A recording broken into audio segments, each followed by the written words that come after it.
Mengawali berita yang pertama, pemirsa, kebakaran melanda TPA Jatibarang Semarang kian meluas. Dalam upaya pemadaman, Wali Kota Semarang menduga api berasal dari semak belukar yang berada di sekitar lokasi tempat pembuangan sampah yang sudah tidak beroperasi.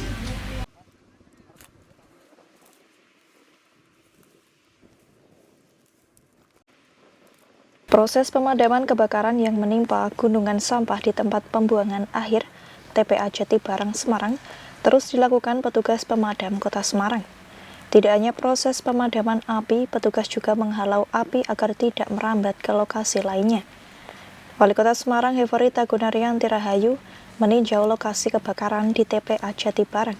Dirinya menduga api berasal dari semak belukar yang terbakar.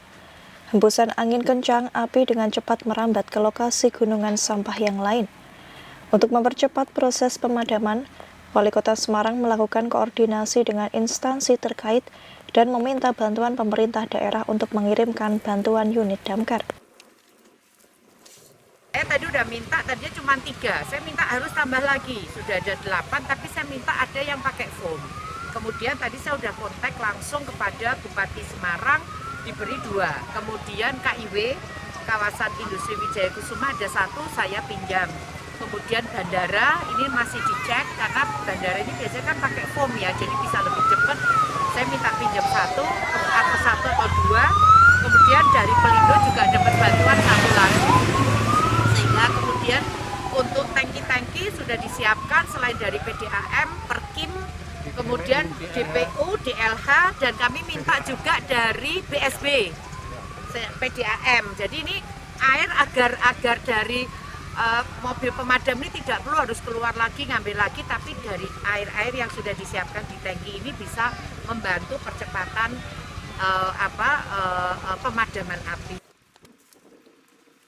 Kondisi titik api yang meluas dan berada di gunungan sampah membuat petugas pemadam kebakaran harus ekstra bekerja keras untuk memadamkan api. Di posisi puncak itu biasanya angin lebih kencang daripada di posisi bawah. Ya, apalagi ini juga masih suasana masih suasana cuaca yang kering ya, yang kering. Jadi itu yang cukup memicu untuk terjadinya suatu kebakaran. Hingga saat ini proses pemadaman terus berlanjut dan sejumlah truk tangki dari berbagai instansi dan perusahaan lalu lalang mengirimkan air untuk membantu proses pemadaman api yang kian meluas. Heri Riana, Simpang 5 TV, melaporkan.